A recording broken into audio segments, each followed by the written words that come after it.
بسم اللہ الرحمن الرحیم۔ السلام علیکم۔ پوری دنیا کی طاقتور قوم عاد جو پہاڑوں کو تراش کر رہتی تھی، یہ قوم کیسے فنا ہوئی؟ قوم عاد مقام احقاف میں رہتی تھی۔ اس قوم کے نبی کا نام عاد بن اوس بن ارم بن سام بن نوح ہے۔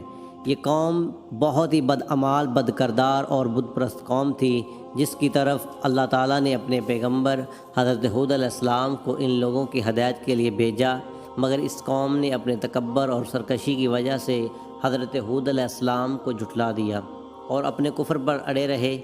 حضرت ہود علیہ السلام بار بار ان سرکشوں کو عذاب الہی سے ڈراتے رہے، مگر اس شریر قوم نے نہایت ہی بے باکی اور گستاخی کے ساتھ اپنے نبی سے یہ کہہ دیا کہ تم ہمارے پاس اس لیے آئے ہو کہ ہم ایک اللہ کو پوجیں، اور جو ہمارے باپ دادا پوجتے تھے انہیں چھوڑ دیں، تو لاؤ جس کا ہمیں وعدہ دے رہے ہو اگر سچے ہو۔ آخر عذاب الہی کی جھلکیاں شروع ہو گئیں۔ 3 سال تک بارش ہی نہیں ہوئی اور ہر طرف قحط و خشک سالی کا دورہ ہو گیا، یہاں تک کہ لوگ اناج کے دانے دانے کو ترس گئے۔ اس زمانے کا یہ دستور تھا کہ جب کوئی بلا اور مصیبت آتی تھی تو لوگ مکہ معظمہ جا کر خانہ کعبہ میں دعائیں مانگتے تھے تو بلائیں ٹل جاتی تھیں۔ چنانچہ ایک جماعت مکہ معظمہ گئی۔ اس جماعت میں مرثد بن سعد نامی ایک شخص بھی تھا جو مومن تھا، مگر اپنے ایمان کو قوم سے چھپائے ہوئے تھا۔ جب ان لوگوں نے کعبہ معظمہ میں دعا مانگنی شروع کی تو مرثد بن سعد کا ایمانی جذبہ بیدار ہو گیا اور اس نے تڑپ کر کہا کہ اے میری قوم، تم لاکھ دعائیں مانگو مگر خدا کی قسم اس وقت تک پانی نہیں برسے گا جب تک تم اپنے نبی حضرت ہود علیہ السلام پر ایمان نہ لاؤ گے۔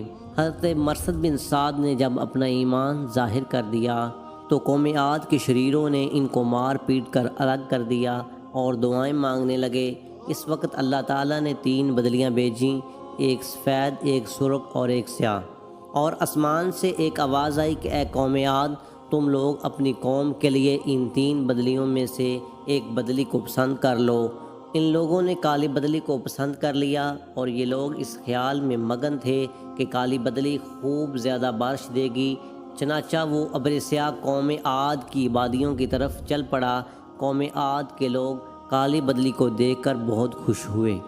حضرت ہود علیہ السلام نے فرمایا کہ اے میری قوم، دیکھ لو عذاب الہی ابر کی صورت میں تمہاری طرف بڑھ رہا ہے، مگر قوم کے گستاخوں نے اپنے نبی کو جھٹلا دیا اور کہا کہ کہاں کا عذاب اور کیسا عذاب؟ یہ تو بادل ہے جو ہمیں بارش دینے کے لیے آ رہا ہے۔ یہ بادل آبادیوں کی طرف برابر بڑھتا رہا اور ایک دم اس میں ایک آندھی آئی جو اتنی شدید تھی کہ اونٹوں کو ماں ان کے سوار اڑا کر کہیں سے کہیں پھینک دیتی تھی، پھر اتنی زوردار ہو گئی کہ درختوں کو جڑوں سے اکھاڑ کر اڑا کر لے جانے لگی۔ یہ دیکھ کر قوم عاد کے لوگوں نے اپنے سنگین محلوں میں داخل ہو کر دروازوں کو بند کر لیا، مگر آندھی کے جھونکے نہ صرف دروازوں کو اکھاڑ کر لے گئے بلکہ پوری عمارتوں کو جھنجھوڑ کر ان کے اینٹ سے اینٹ بجا دی۔ 7 رات اور 8 دن مسلسل یہ آندھی چلتی رہی، یہاں تک کہ قوم عاد کا ایک ایک آدمی مر کر فنا ہو گیا اور اس قوم کا ایک بچہ بھی باقی نہ رہا۔ جب آندھی ختم ہوئی تو اس قوم کی لاشیں زمین پر اس طرح پڑی ہوئی تھیں جس طرح کھجوروں کے درخت اکھڑ کر زمین پر پڑے ہوں۔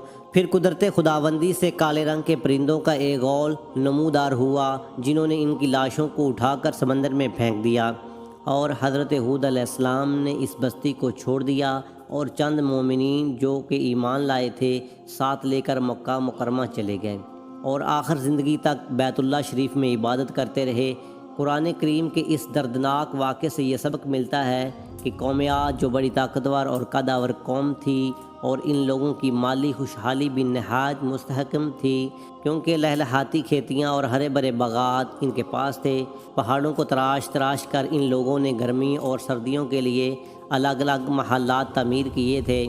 ان لوگوں کو اپنی کثرت اور طاقت پر اعتماد تھا، مگر کفر، بدعمالیوں اور بدکاریوں کی نحوست نے ان لوگوں کو قہر الہی کے عذاب میں اس طرح گرفتار کر دیا کہ آندھی کے جھونکوں اور جھٹکوں نے ان کی پوری آبادی کو جھنجھوڑ کر چکنا چور کر دیا اور اس قوم کے وجود کو صفحہ ہستی سے اس طرح مٹا دیا کہ ان کی قبروں کا بھی کہیں نشان باقی نہ رہا۔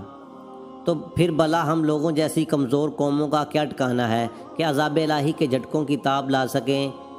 اس لیے جن لوگوں کو اپنی اور اپنی نسلوں کی خیریت و بقا منظور ہے، انہیں لازم ہے کہ وہ اللہ اور رسول عز و جل کی نافرمانیوں اور بدعمالیوں سے ہمیشہ بچتے رہیں، ورنہ قرآن مجید کی آیات ہے جس کا ترجمہ یہ ہے کہ نیکی کی تاثیر آبادی اور بدی کی تاثیر بربادی ہے۔